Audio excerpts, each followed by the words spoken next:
All right, guys, we are back with game number 2 with Abusement Park taking game number 1. This time, we're going to kick things off over into a Tomb of the Spider Queen. So, Maiev will be banned out right now, and so they're proven they can play a lot of things other than Johanna to be successful. If we take a look at general hero picks, they have yet to actually play Nabarak on the side of Abusement Park. They also have yet to play the Maiev, I believe. No, they've got one game of Maiev in previously. And in terms of Li Ming, they have not played Li Ming either. So they're definitely putting their best foot forward, along with a White Mane who has seen no action according to the stats that I have. So they're showing off that there's more to them, and then the previous picks available in Stats of the Storm really show. So Maya banned, Urel banned, Genji banned, and White Mane banned. So the White Mane ban is interesting on the side of Abusement Park, but because people feel she is so powerful, I don't blame them. They ban her out and basically say, well, odds are you're not going to take the Deckard Cain first, but now we can take the Deckard Cain and the Blaze, and you're definitely not going to first pick the White Mane since she's gone. Now, Johanna, very, very good wave clear. Now they need to continue locking down the tanks and banning out more tanks. Likely to ban, someone like Diablo would be a solid ban. He's just a very strong tank, but they've only played him once so far. And if we take a look at the general tanks that they have played, a Muradin is a more likely choice in general based on, well, the 2 games versus 1 game, and they've had 0 success with the Diablo. But they can also use a nub once again simultaneously. Now, Phoenix and Jaina. This is a power combo. You get the perma-slows, which means Phoenix gets the perma damage, and well, that's hella nice. And they still need a solo laner, and they still need a support. So banning out Rhaegar after taking Deckard and banning out the White Mane is a very strong move from Abusement Park. You basically limit their support choice very dramatically. Additionally, because you've already taken one of the solo laners, they're also limited now Luxorian Sun, and they'll go with the nub once again, with Alarak being their choice as well. And this is a much more interesting choice, but with all the CC they have available, Alarak should be able to land some easy silences and, well, obviously be able to telekinesis people into potential Deckard roots and or burrows. So the bot lane is going to be Thrall versus Blaze, with Stukov going to be the final choice here. Stukov can actually be really solid for the side of Luxorian Sun if he lands the silences to keep him from continuing to push forward and try to get picks off, especially if you can land it before the full CC combo lands. At that point, you interrupt the combo, you interrupt the burst, and you can save whoever it is who needs to walk away. And final pickup is going to be Kel'Thuzad. This is really interesting because they're basically 2 mages with 2 tanks when you get down to it. Alarak is not really sustained damage most of the time. Now,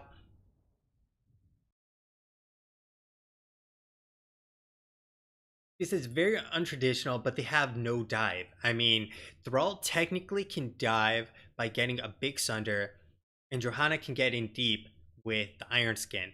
So they can theoretically get towards the backline, but with the double CCs from a nub, you have Blaze with another CC, and then you have the bunker to help prevent them from actually getting to Kel'Thuzad.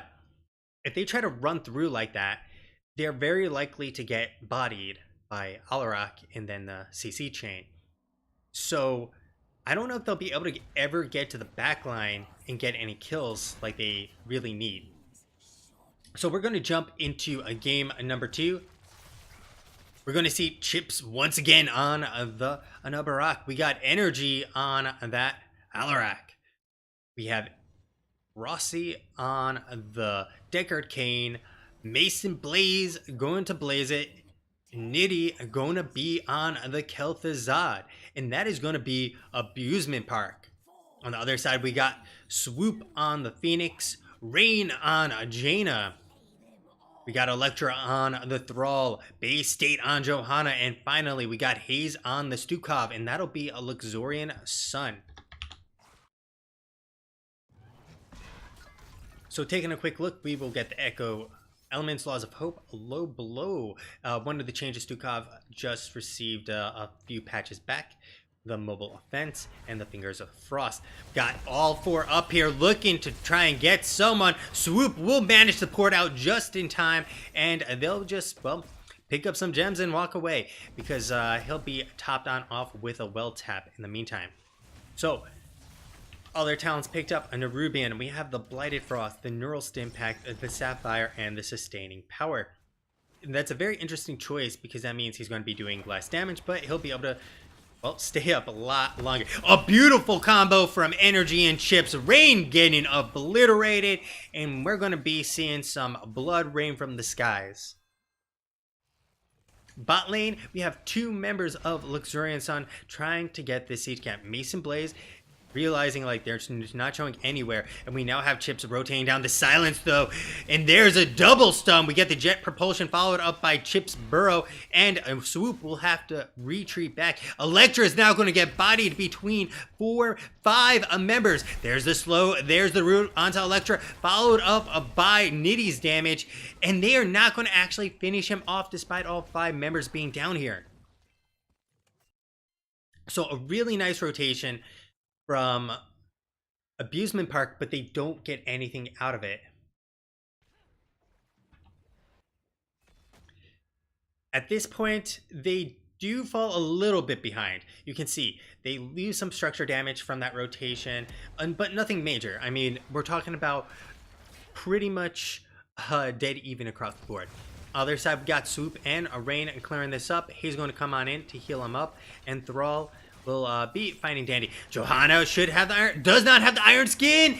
Bay State trying to get on out. There's a big silence from Hayes, and she will be perfectly fine, Johanna.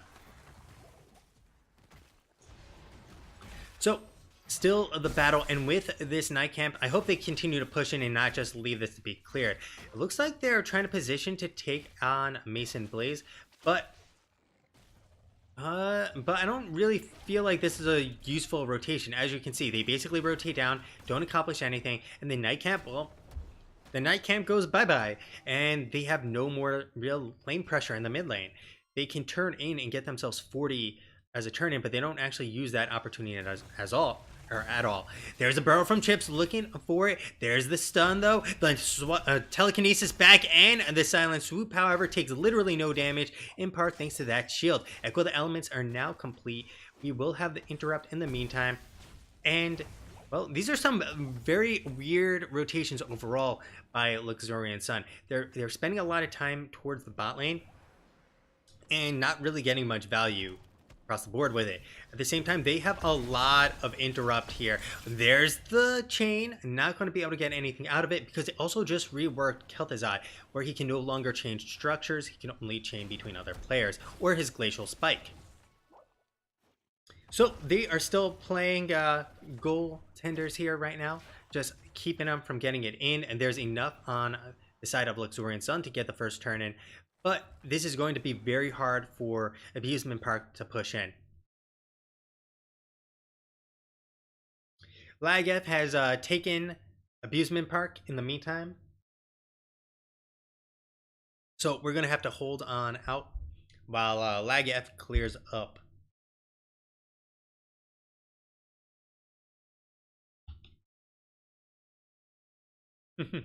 So we're just waiting for the hacks to come on out from Nitty for the Kel'Thuzad. We're going to take a quick look at progress. We have hit 10 of the 15 to get, well, as you can see, no cooldown reduction.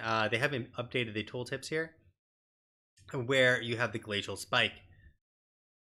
And It looks like they're ready. Okay.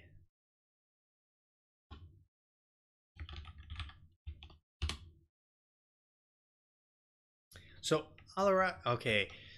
We'll be starting things off. I'm going in 3. Alarak has gone with the Chaos Reigns for his Discord Strike alongside that sustaining power. We now have the Phylactery at 5 of 12, Oil Dispersal, and the Potion of Shielding. Other side, we have the Conviction for the extra speed, the Manatide, Vigorous Reuptake, and we have the Emergency Protocol, followed up by the Frost Shards. Chip's coming on in, looking for Rain, the double stun, the lockdown, and Rain is going to be blown up and once again has nowhere to go. He's trying his best, but Electra, oh, beautiful body box from Mason Blaze, and Nitty is going to manage to survive here. Oh no, the Wolf connects and Electra does finish him off. The blue Web Weavers are descending. This is a kind of a lose-lose situation for him because Web Weavers are going to come out before they all respawn. So, very nice job there from Mason Blaze to keep Nitty alive as long as possible. Unfortunately, not going to work out well for him. Thrall is down, meaning that there's another 15 seconds basically before he's able to be in a lane. Top, however, is opened up a little bit. Soup is going to get as much damage as he can. In the meantime, they will get a tower, he will pour it on out, and he will be safe. Bot lane will start getting opened up. We got Bay State looking to see where the rotation's going, trying to interrupt it in the meantime to make them actually get slowed down, to get as much value out of those Web Weavers. Chip's coming on in with the burrow, has nothing to use. They're trying to lock him down. The root in the silence, beautifully done. Chips has nowhere to go, and they'll take down the bug and squash him. So at this point, a nice root. They're looking for it. Bay State, the silence, the over-aggression. Bay State all alone on an island. And that is a 1-for-1 now.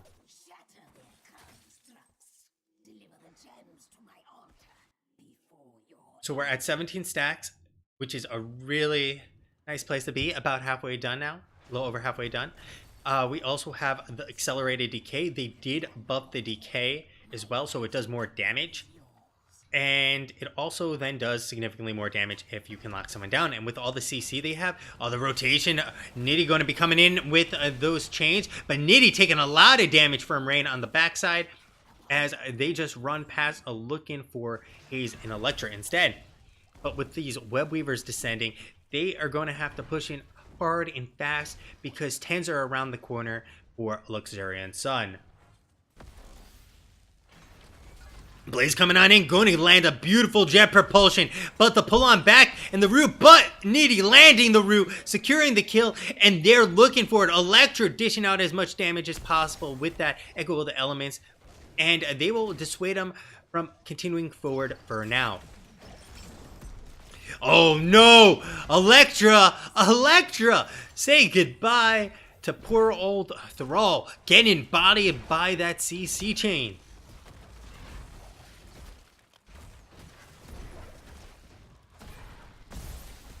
In the meantime, well, we got mid still standing, bot, however, has fallen, top still standing. Top being the most important lane, this isn't the worst scenario. They will have to clear bot, but they don't actually need all these bodies down here because this is giving them the opportunity to just walk in and do as they please. It's 10v10 in terms of heroics, 11 versus 10 to be more precise. Water Elemental coming on out. They're trying to slow him down. Energy will knock back the Water Elemental, and they get literally nothing. The root onto Swoop. There's the Blessed Chill. They're looking for the lockdown. They will get the kill on Nitty already. There is the bunker to keep them all alive and well. Rossi using that stay a while and listen, but they trade out everything to pick up Nitty. So not enough for either team to turn in. Both teams using a lot. Swoop will make it out of there perfectly fine as Energy is not able to collect any kill there. Chips, though, getting chipped down just a little bit there from the crew of Luxorian Sun. Now, they have to definitely be cognizant across the map. They have to push in bottom while simultaneously trying to prevent the turn-in.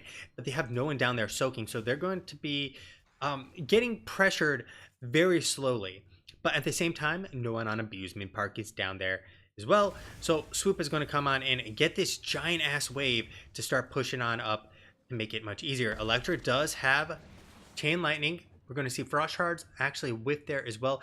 Bay State trying to play from behind here. There's the blind. Oh, big condemn. There's the kill. The bunker keeping them safe for now. Stay a while and listen. Going to save the day temporarily. Purification salvo.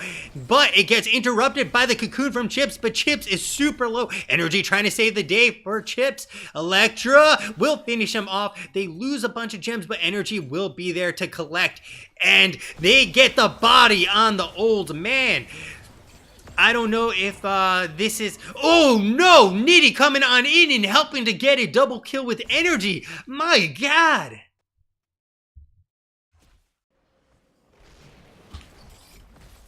Electra trying to body him in the meantime, but that's a ton of damage.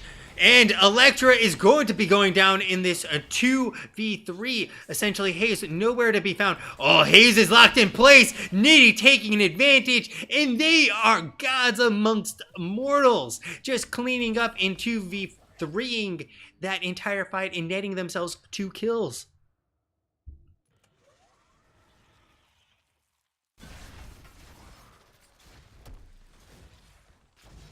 Abusement Park. Well, I think they're going to have to call some federal agencies because this sort of abusement is not going to be tolerated. Oh, this is absolutely beautiful. In the blink of an eye, Swoop getting locked down and then just facing the entire wrath of Abusement Park. Bay State coming on in from the rear. A beautiful silence. We get the water elemental to try and peel, but a big stun follow-up. And Electra going to be locked in place and say goodbye. Shadow Fissure taking him down. He's next up on the list. Mason Blaze coming on and hot with that jet propulsion to help catch him. And this is a bloodbath. And Abusement Park is painting this map red.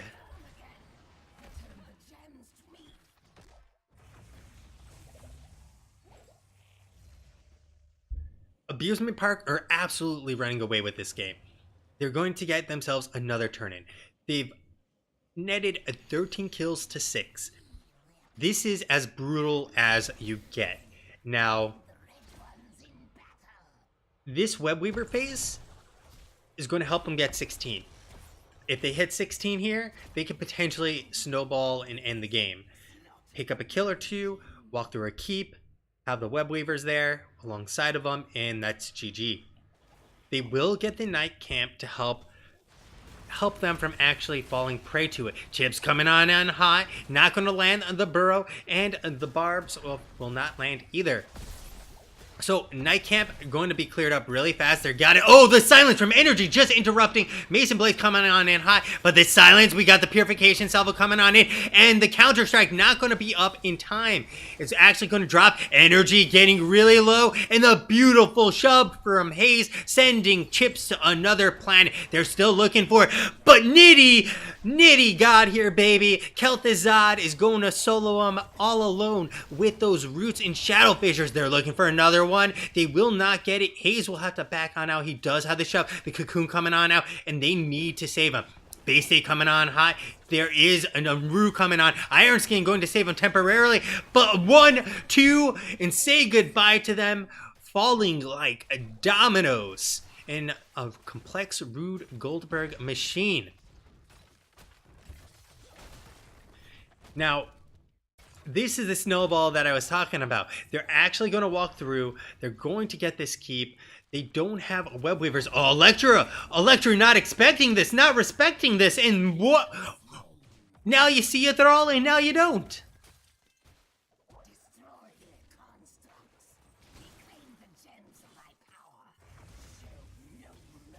And this is what I was afraid of. Basically, Nitty and Energy having nothing to fear. They have Chips and Mason Blaze to keep them alive. Energy has that Counter Strike. there's the bunker, and then there's the peel. So keep down. Boss is available. They can definitely bait this out. I would think this is a better bait than it is to do this because, well, they'll have the 16 advantage temporarily. And they're seeing what's going on here. Mason Blaze looking for energy and not going to connect with the telekinesis. And they play far enough back to actually stay safe as base state. Well, he should be perfectly fine. Nitty looking for getting really aggressive there.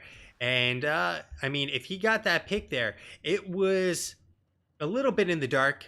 A little bit of, you know, foresight off just a hair. So Knights are now going to be picked up by Abusement Park. It'll create additional pressure here at the same time. Mason Blaze all alone. Team coming on in. But Chips will keep them from fighting. At this point, really, they just want to get the lanes pushed on in and bot lane. There comes the combo. Not going to land because Swoop gets on out just before the Glacial Spike appears. Energy going to come on in with the combo. They're fighting underneath the Knights, which is not the most optimal place to be. They will clear it up rather quickly nonetheless. Now, they still have not getting down on the wall here, so they can't be all that aggressive. They change the pull on back, and they're not going to land the combo. This is the time to fight, if any time. EQ coming on out, the lockdown. There is a beautiful kill onto Alarak, and Rossi just managing to survive. The bunker is going to be good enough to keep him up, but Mason Blaze getting pulled on back. They need to be very careful here and not get caught into the Shadow Fissure. Hayes will survive, and they trade 1 for nothing.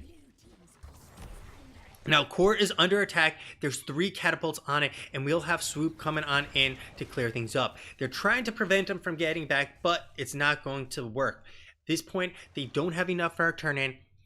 Doing boss is still highly risky, as we've seen a 2v5, essentially, from Nitty and Energy. So Nitty looking for it, not going to land it. But Nitty's in no man's land. Chip's trying to come on in. Swoop is going to come on in from the side. Nitty is going to be feeding here. And, well, team, please report Nitty for feeding because that was as intentional as you get. So they still don't have enough to turn in. Kel'Thuzad should have the phylactery completed and ready to go. And they will be able to defend this, but this is a 5v4. This is very risky for them to still fight because, well, he can respawn, use Shadow Fissure, but he can't use anything else in the meantime. Really, Luxorian Sun want to hit 20. They need to make something happen. But just standing around here, they're not going to make anything happen necessarily.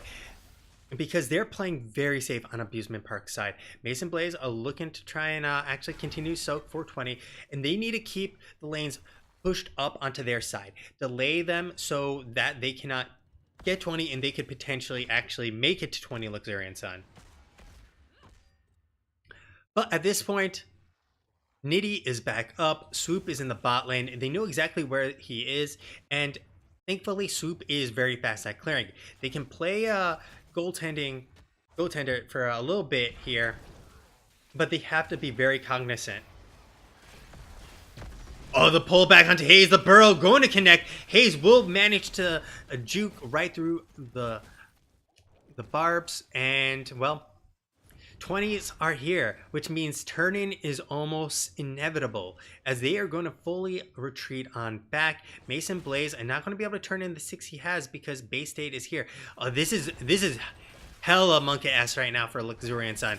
There's the chains, there's the unstoppable, and well, Hayes will make it out. Energy coming on hot with the flight like he was Superman. The counter-strike not going to land, but they are going to trade 1 for 1. Hayes is down. The purification salvo. Stay a while and listen. And they will lose 3 members. Rossi managing to make it in. And they only have 1 kill to look at out of this entire engagement, which means that Abusement Park is looking like they're going to end this game very shortly. Rain being chased down by Chips. There's the burrow. There's the rest of the damage. And Swoop is the last man standing. Now, they have themselves 20 seconds. They can march to this core if they so chose. But it looks like they're going to get the boss, get the turn in, and end this game as safely as possible.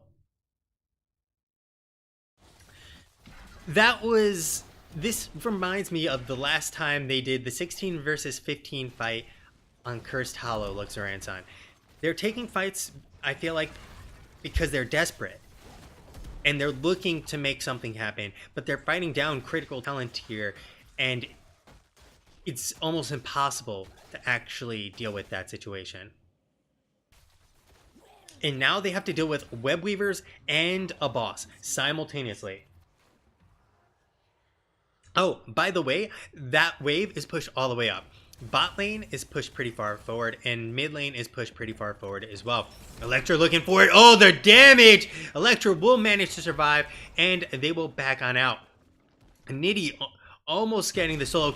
Oh, Energy, alley-oop, baby! Nitty doing most of the work there, but Energy coming on in and just a slam a dunking Electra.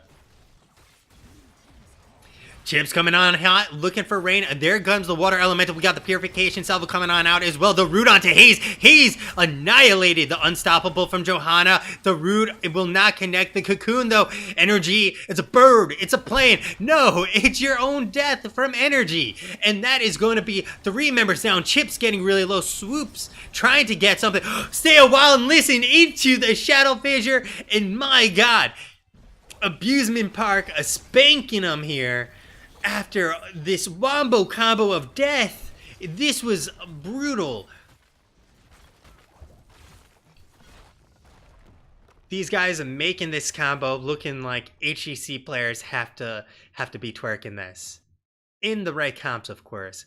Because stay a while and listen, the Shadow Fissure, the silence, oh my God, it looks so good. We're going to also take a look here once again at some of these numbers. We got